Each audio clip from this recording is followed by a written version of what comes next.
Hello friends, இன்றைக்கி நம்ம hip measurement பற்றி பார்க்க போகிறோம். ஆல் சைஸ் ப்ளவுஸுக்கும் இடுப்பு சுற்றளவு எப்படி கணக்கிடணும் அப்படிங்கிறத நம்ம பார்க்க போகிறோம். அதனோட பார்த்திங்க அப்படின்னா நம்ம எல்போ ஸ்லீவ்னா எப்படி தையல் போடணும், அதே போல் ஆஃப் ஹேண்ட் ஸ்லீவ் நம்ம ஆஃப் ஹேண்ட் அதாவது 6 இன்ச்சு 6.5 இன்ச் இந்த மாதிரி வைக்கிறோன்னு வைங்களேன், அந்த ஸ்லீவுக்கு எப்படி நம்ம தையல் போடணும் அப்படிங்கிற டிப்ஸையும் நம்ம பார்க்க போகிறோம். சரிங்களா? எல்போ ஸ்லீவ் அப்படின்னா நம்மளுக்கு 10 to 11 இன்ச்சு ஸ்லீவ் லென்த்து கை உயரம் வரும். ஓகேங்களா? ஆஃப் ஸ்லீவ்ங்கிறப்ப நம்மளுக்கு குறைவாக வரும். ரெண்டுக்கும் வித்தியாசம் இருக்குது. ஸ்லீவ் ரவுண்டும் ஆம் ரவுண்டும் ஒன்று தான், பட் தையலில் நம்மளுக்கு வித்தியாசம் இருக்குது. அது என்ன அப்படிங்கிறதையும் நம்ம கிளியராக பார்க்க போகிறோம். ஃபஸ்ட்டு பாருங்கள், அளவு ப்ளவுஸை எடுத்துக்கோங்க, டேர்ன் பண்ணிக்கோங்க. உள்பகுதியில் இருக்கக்கூடிய அளவுகளை தான் நம்ம மார்க் பண்ண போகிறோம். அது நம்மளுக்கு துல்லியமாக கிடைக்கும். சரிங்களா? அளவு ப்ளவுஸில் கொக்கி சைடு இருக்கக்கூடிய அளவுகளை கொக்கி சைடில் மார்க் பண்ணிக்கோங்க. வீப்பட்டி சைடு இருக்கக்கூடிய அளவுகளை வீப்பட்டி சைடில் மார்க் பண்ணிக்கலாம். சரிங்களா? இப்போது இந்த மாதிரி ஸ்லீவை ஃபஸ்ட்டு நேராக எடுத்து விட்டுருங்க, சென்டர் கரெக்டாக இருக்கிற மாதிரி. இப்போ இந்த சென்டர்லேருந்து ஸ்லீவ் ரவுண்டு கை சுற்றினுடைய அளவுகள் மார்க் பண்ண போகிறோம். இந்த மாதிரி அளவு ப்ளவுஸை வச்சு அப்படியே தையல் இருக்கக்கூடிய இடத்தையும் நம்ம மார்க் பண்ணலாம். மார்க் பண்ணும் பொழுது அடி சைட்லேயும் மார்க்கிங் ஆகிற மாதிரி பார்த்துக்கோங்க. அல்லது நம்ம டேப் வச்சு அளவுகள் எடுத்து அப்படியே நம்ம குறிக்கக்கூடிய ப்ளவுஸ்லையும் குறிக்கலாம். இது நம்மளுடைய விருப்பம். சரிங்களா? இப்போ பாருங்கள், இந்த ஓவர்லாக் பகுதியில் நம்ம அளவுகள் எடுக்கக்கூடாது. அதுக்கு பக்கத்தில் தையல் இருக்குது பார்த்தீங்களா, ஷோல்டர், அதில் இருந்து தான் அளவுகள் எடுக்கணும். சரிங்களா? அதே போல் ஆம்கோல் ரவுண்ட்லேயும் அந்த தையலோட அளவுகளை வச்சு தான் நம்ம கரெக்டாக அந்த லாஸ்ட் எட்ஜில் மார்க் பண்ணணும். சரிங்களா? சரியான அளவு ஆம்கோல் ரவுண்டு மார்க் பண்ணியிருக்கோம். அதே போல் இந்த சைட்லேயும் ஃபஸ்ட்டு ஸ்லீவ் ரவுண்டு கை சுற்று சரியாக இருக்க மாதிரி பார்த்துக்கோங்க. ஏன்னா முன்ன பின்ன இருந்ததுன்னா இதிலேருந்தே நம்மளுக்கு தவறுகள் ஆரம்பிக்கும். மார்க் பண்ணும் பொழுது 2 இடத்துலையும் அடி சைட்லேயும் மேல் சைட்லேயும் நம்மளுக்கு மார்க் ஆகிற மாதிரி பண்ணிக்கோங்க. அதே போல் தையல் இருக்கக்கூடிய இடம் ஷோல்டரோட தையலில் இருந்து தான் நம்ம ஆம்கோல் ரவுண்டு அளவுகள் மார்க் பண்ணணும். அதே போல் நம்ம மார்க் பண்ணக்கூடிய ப்ளவுஸ்லேயும் கரெக்டாக சென்டர் எடுத்துக்கோங்க. மேல் பக்கத்தில் ஷோல்டர்லேருந்து கரெக்டாக தையல்லையே நம்ம அளவுகள் செக் பண்ணிக்கிட்டே வரணும். இதை நீங்கள் டேப்லையும் செய்யலாம், அல்லது நம்மளுடைய அளவு ப்ளவுஸை வச்சு அப்படியேவும் மார்க் பண்ணலாம். இது நம்மளுடைய விருப்பம். அடுத்தது ஹிப் ரவுண்டு. இந்த ஹிப் ரவுண்ட் பாருங்கள், நம்ம டேப்பில் மெஷர் பண்ணிக்கலாம். சரிங்களா? டேப் எடுத்துக்கோங்க. நம்ம கொக்கிப்பட்டி சைடு வீப்பட்டி சைடு இருக்கும் இல்லைங்களா, அந்த வீப்பட்டி சைடு அப்படிங்கிறத நம்ம கணக்கில் எடுத்துக்கக்கூடாது. சரிங்களா? கரெக்டாக அந்த வீப்பட்டியை மட்டும் மார்க் பண்ணிக்கோங்க. இந்த இடம் நம்ம கணக்கில் எடுத்துக்க மாட்டோம். சரிங்களா? நம்ம குறிக்கக்கூடிய அளவு ப்ளவுஸ்லேயும் சரி, அளவு எடுக்கக்கூடிய அளவு ப்ளவுஸ்லேயும் வீப்பட்டி கணக்கில் வராது. மீதம் இருக்கக்கூடிய ஃப்ரண்ட்டு, பேக்கு அண்ட் ஃப்ரண்ட்டு டோட்டலாக மெஷர் பண்ணிக்கோங்க. பண்ணி பார்க்கும் பொழுது நம்மளுக்கு 31.25 இன்ச் இருக்குது. சரியாக பாருங்கள், 31.25 இன்ச்சு. இதில் கொக்கிப்பட்டி நம்ம மெஷர் பண்ணியிருக்கோம். சரிங்களா? இப்போ 31.25 இன்ச்சை இந்த இடத்துல மார்க் பண்ணணும். எப்படி மார்க் பண்ணலாம் அப்படிங்கிறதா நம்மளுடைய கால்குலேஷன். நம்ம ஹிப் ரவுண்டு எவ்வளவு எடுத்தோம்? 31.25 இன்ச் எடுத்திருந்தோம். சரிங்களா? 31.25 இன்ச். இதிலேருந்து 2.25 இன்ச்சை மைனஸ் பண்ணுங்கள். ஃபஸ்ட்டு அந்த 2.25 இன்ச்சு எங்கே மார்க் பண்ணணுங்கிறத நான் சொல்கிறேன். இப்போ மீதம் இருக்கக்கூடிய அளவு அப்படின்னா 29. இதை 4ஆல் டிவைட் பண்ணிக்கோங்க.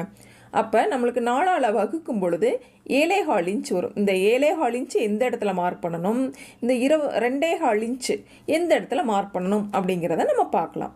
இப்போது பேக் பார்ட் எடுத்துக்கோங்க. இதில் ஃபுல் லென்த் எவ்வளோன்னு பார்த்தா 22. இதில் சென்டர் பாயிண்ட் அப்படிங்கிறது 11 இன்ச். அந்த 11 இன்ச்சை மார்க் பண்ணிக்கலாம். இந்த இடத்துல இருந்து 1 இன்ச் 1 பாயிண்ட் இந்த சைடும் 1 இன்ச் 1 பாயிண்ட் இந்த சைடும் டோட்டலாக நம்மளுக்கு 2.25 இன்ச் கிடச்சிரும். சரிங்களா? ஒரு பாயிண்ட் தான் முன்ன பின்னா, அது பிரச்சனை இல்லை. ஆக இந்த சைடு 1 இன்ச் 1 பாயிண்ட், இந்த சைடு 1 இன்ச் 1 பாயிண்ட், இந்த இடத்துல நம்மளுக்கு 2.25 இன்ச்சு எடுத்துகிட்டு வந்துடுறோம். இந்த 2.25 இன்ச் இந்த இடத்துல நம்மளுக்கு கிடச்சிடுது. மீதம் 29 இன்ச்சை 4ஆல் டிவைட் பண்ணால் நம்மளுக்கு கிடச்சிது இல்லைங்களா, அந்த 7.25 இன்ச்சை இந்த இடத்துல மார்க் பண்ணிக்கோங்க. நம்ம மார்க் பண்ண இடத்துல இருந்து லெஃப்ட் அண்ட் ரைட், இடது வலது மார்க் பண்ணிக்கலாம். இப்போ பேக் பார்ட்டில் அளவுகள் குறிச்சிட்டோம். இப்போ இந்த வீப்பட்டி சைடில் மார்க் பண்ணிக்கோங்க. இந்த அளவுகள் நம்ம எடுத்துக்க மாட்டோம் இல்லைங்களா, இதை மார்க் பண்ணிக்கோங்க. இப்போது அதே போல் ஃப்ரண்ட் சைட்லேயும் 7.25 இன்ச்சை மார்க் பண்ணிக்கிறோம். அதே போல் இந்த சைட்லேயும் 7.25 இன்ச்சை மார்க் பண்ணிக்கிறோம். 29 4ஆல் டிவைட் பண்ணால் நம்மளுக்கு 7.25 இன்ச் வந்தது. அந்த 7.25 இன்ச்சை 4 இடத்துல மார்க் பண்ணியிருக்கோம். சரிங்களா? இப்போ நம்மளுக்கு இதெல்லாம் ப்ளஸ் பண்ணால் 29 வந்துடும். அதுக்கு மேலே 2.25 இன்ச் இருக்குது, அதையும் ப்ளஸ் பண்ணனாலும் டோட்டலாக நம்மளுக்கு 31.25 இன்ச் இடுப்பு சுற்றளவு கரெக்டாக கிடச்சிரும். நம்மளுடைய அளவுகள் சரியாக இருக்கும். சரிங்களா? இப்போ நம்ம 4 இடத்துல மார்க் பண்ணிட்டோம். ஃப்ரண்ட் அண்ட் பேக் கரெக்டாக ஈவனாக வச்சுட்டோம். இப்போது மார்க் பண்ண இடத்துக்கு இது போல் லைன் போட்டுக்கிறோம். கரெக்டாக 3 மார்க்கிங் பண்ணியிருக்கோம். அந்த 3 மார்க்கிங் ஜாயின் பண்ணி இது போல் ஸ்கேல் வச்சு லைன் போட்டுக்கோங்க. பிகினராக இருக்கீங்க அப்படின்னா லைன் போட்டுக்கோங்க, இல்லைன்னா நீங்கள் அப்படியே வந்து ஸ்டிச் பண்ணலாம். இதில் எல்போ ஸ்லீவ் அப்படிங்கிறதுனால தையல் பார்த்திங்கன்னா இந்த மாதிரி நம்ம ஸ்டிச் பண்ணணும். சரிங்களா? கரெக்டாக ஆர்மில் இருந்து பாருங்கள், லைட்டாக உள்புறமாக ஒரு 1/4 இன்ச் உள்புறமாக எடுத்து நம்ம தையல் போடணும். ஏன்னா இந்த இடத்துல நம்மளுக்கு எக்ஸ்ட்ரா வந்து கிளாத் இருக்கும், சுருக்கங்கள் கண்டிப்பாக வரும். அதை சுருக்கத்தை தவிர்க்கிறதுக்காக இந்த மாதிரி இது நம்ம ப்ளவுஸில், அதே போல் ஃப்ராக்கு, நைட்டிஸ், எந்த ஒரு ட்ரெஸ்ஸு, சுடிதார், எந்த ஒரு ட்ரெஸ்ஸஸ்லையுமே நம்ம எல்போ ஸ்லீவ் 3/4 வைக்கிறோம் அப்படின்னா கண்டிப்பாக இந்த மாதிரி ஆம்கூல் பக்கத்தில் லைட்டாக வந்து 1/4 to 1/2 இன்ச் பக்கமே நம்ம வந்து இது மாதிரி கிராஸ் எடுத்து இது மாதிரி லைன் போட்டு அதுக்கப்புறமா ஸ்டிச் பண்ணிட்டீங்கன்னா அந்த சுருக்கங்கள் வராமல் பர்ஃபெக்டாக இருக்கும் உங்களுக்கு ஸ்லீவ். சரிங்களா? இந்த மாதிரி ட்ரை பண்ணுங்கள். ஆஃப் ஹேண்டுக்கு இந்த மெத்தடு தேவையில்லை. ஓகேங்களா? இப்போது எந்தெந்த ப்ளவுஸ்க்கு நம்ம சென்டரில் இந்த அளவுகள் வந்து சேஞ்ச் பண்ணணுங்கிறத பார்க்கலாம். 26 சைஸில் இருந்து சரிங்களா 38 சைஸ் வரைக்கும் செஸ்ட் ரவுண்டு இருக்கும் பட்சத்தில் 2 இன்ச்சு சென்டரில் மைனஸ் பண்ணிக்கோங்க. இதுவே 38லேருந்து 45 வரைக்கும் அப்படின்னா 2.25 இன்ச் வந்து நம்ம மைனஸ் பண்ணிக்கிறோம். அதாவது முதல்ல குறிக்க வேண்டிய அளவுகள். அடுத்தது 45க்கு மேலே இருக்குது செஸ்ட் ரவுண்ட் அப்படிங்கிற பட்சத்தில் 2.5 இன்ச் வந்து இந்த இடத்துல சென்டரில் நம்ம குறிச்சிக்கிறோம். சரிங்களா? மீத இருக்கக்கூடியதை 4ஆல் டிவைட் பண்ணி நம்ம வந்து 4 சைடும் மார்க் பண்ணிக்கிறோம். இது ஏன் அப்படின்னு கேட்டிங்கன்னா நம்மளுக்கு 26லேருந்து 38 வரைக்கும் ஸ்மால் சைஸ் ப்ளவுஸ்னு எடுத்துக்கலாம். பாடியின் அகலம் குறைவாக இருக்கும். சரிங்களா?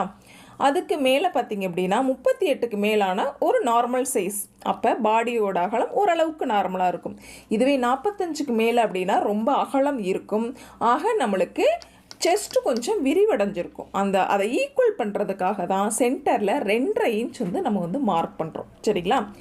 இது வந்து ஆல் சைஸ் ப்ளவுஸுக்கும் ஹிப் மெஷர்மெண்ட்டினுடைய அளவுகள். இதை வந்து நீங்கள் ட்ரை பண்ணி பாருங்கள், கண்டிப்பாக இது வந்து ஒர்க் அவுட் ஆகும். சரிங்களா?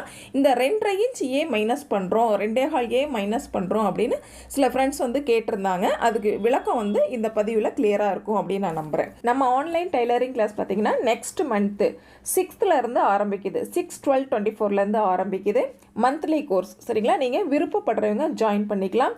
வீட்டில் இருந்தே நம்ம தையல் கற்றுக்கணும் அப்படின்னு நினைக்கிற பெண்களுக்கு இது ஒரு அரிய வாய்ப்பு. எனி டைம் வாய்ஸ் மெசேஜில் நீங்கள் டவுட் வந்து கிளியரிஃபை பண்ணிக்கலாம். அடுத்து லைவ் கிளாஸில் பார்த்தீங்க அப்படின்னா நீங்கள் கிளியராக டைரெக்டாகவே வந்து என்னென்ன டவுட்டோ எல்லாமே வந்து நீங்கள் கிளியர் பண்ணிக்கலாம். Thank you friends.